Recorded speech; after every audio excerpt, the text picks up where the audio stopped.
Walter Leroy Moody Jr. was born on March 24, 1935, in Rex, Georgia, and grew up in Fort Valley.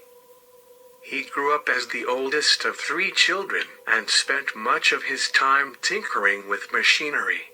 He graduated from Peach County High School in 1953 and held a multitude of military positions in the years to 1961.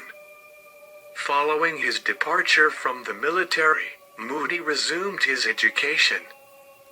Taking classes at a small college, he considered becoming a neurosurgeon, but he did not make good grades. He was later able to take some law school classes. After a psychiatric evaluation in 1967, he was characterized as harboring violent thoughts, and the doctor evaluating him testified that he was constantly afraid that Moody might get into a situation that would end up in some sort of destruction towards society. On May 7, 1972, Moody's wife at the time, Hazel, opened a package she found in their kitchen. It turned out to be a homemade pipe bomb that exploded in front of her, tearing up her hand, thigh and shoulder, and sending scrap metal into her eye. She required 6 operations to deal with all of her injuries. Moody was tried for making the bomb with intent to send it to an auto dealer who had repossessed Moody's car, and on October 19, 1972, he was found not guilty of making the bomb, but was convicted of possessing it and sentenced to 5 years in the Atlanta Federal Penitentiary. Moody and his wife were divorced shortly after his conviction. On December 16, 1989, federal judge Robert Vance was assassinated at his home in Mountain Brook, Alabama, when he opened a package containing a makeshift pipe bomb. Vance died instantly and his wife, Helen, was seriously injured. After an extensive investigation, Moody and his second wife, Susan McBride, were arrested on July 13, 1990. McBride was released on $250,000 bail within a week and later testified against Moody. Moody was charged with the murders of Judge Vance and of Robert E. Robinson, a black civil rights attorney based in Savannah, Georgia, who had been killed in a separate explosion at his office 2 days later. Moody was also charged with mailing bombs that were defused at the 11th Circuit Court's headquarters in Atlanta and at the Jacksonville, Florida, office of Willie Dennis of the TROUGH. The bombings at the offices of both Robinson and the TROUGH were meant to deflect attention away from Moody.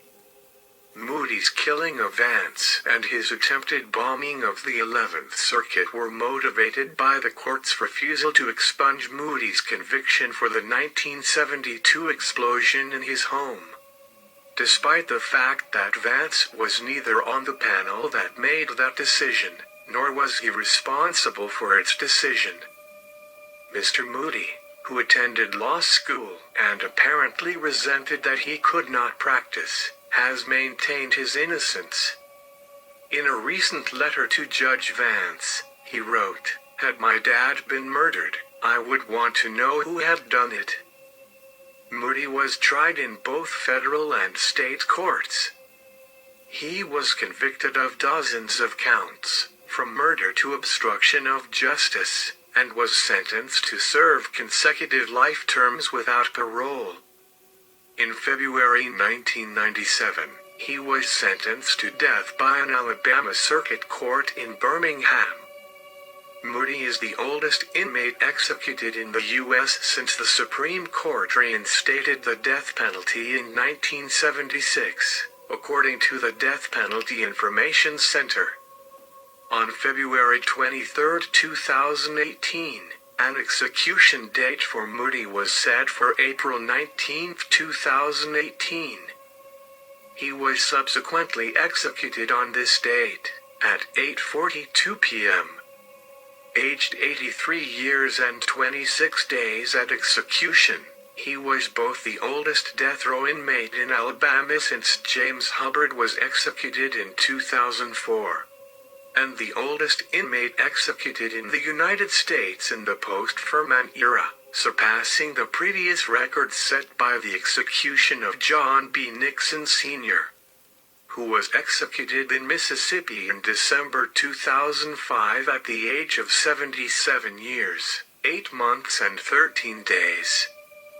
He declined to make a final statement, and his last meal was Philly cheese steaks, Dr. Pepper, and M&M. The octogenarian had always maintained his innocence. However, he gave no final statement at his execution. Moody's death by lethal injection took 26 minutes to complete. Thank you for watching Death Row.